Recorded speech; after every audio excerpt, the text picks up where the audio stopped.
آقا کریم अलैहिस्सलाम ने मेराज की शब जहां बहुत सारे लोगों को अजाबों में मुब्तला देखा तो एक शख्स को देखा कि वो अर्श के नूर में गायब था, उसके अतराफ में नूर ही नूर था और वो नूर में डूबा हुआ था। पूछा कि ये कौन खुश नसीब शख्स है, कोई फरिश्ता है? तो जवाब आया फरिश्ता नहीं है। ये कोई पैगंबर है? पैगंबर भी नहीं है। तो ये कौन शख्स है कि जो अनवारे इलाहिया के हिसार में है और हर तरफ नूर ही नूर फैला है? तो जवाब मिला कि आपकी उम्मत का ये वो फर्द है जिसमें 3 खूबियां थी।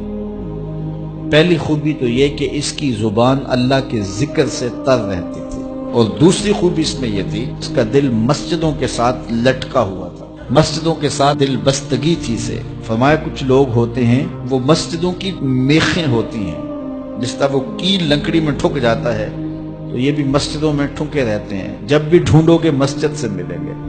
फरमाया कभी ये लोग बीमार पड़ जाएं और मस्जिद में हाजिर ना हो सकें तो अल्लाह के कुछ फरिश्ते हैं जो इनकी इयादत करने के लिए इनके घरों में जाते हैं। तो मस्जिदों की हाजिरी, मस्जिदों की तामीर में दिलचस्पी, मस्जिदों की आबादकारी के लिए कोशिश, मस्जिदों की सफाई सुथराई का एहतमाम व इल्तिजाम, मस्जिद की तामीरात के मराहल में दिन रात उनसे वाबस्ता रहना, ये खुश नसीब लोगों का मकसूद।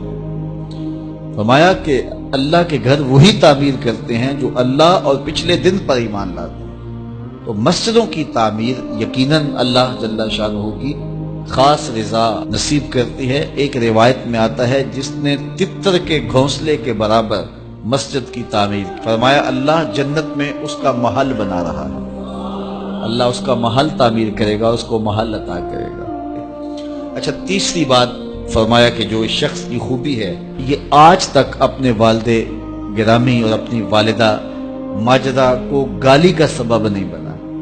यानी कभी इसने कोई ऐसा फेल नहीं किया कि लोगों ने कहा कि ये किस माँ बाप का बेटा है और लोगों ने इसके माँ बाप को बुरा कहा हो इसकी वजह से।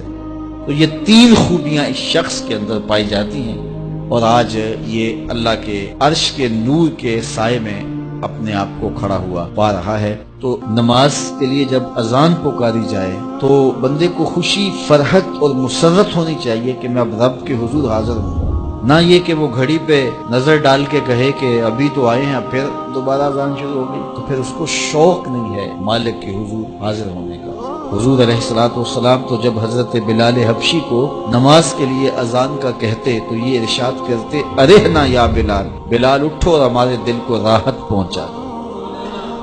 तो ये हुजूर के कल्ब की राहत, तस्कीन और करार का सबब है।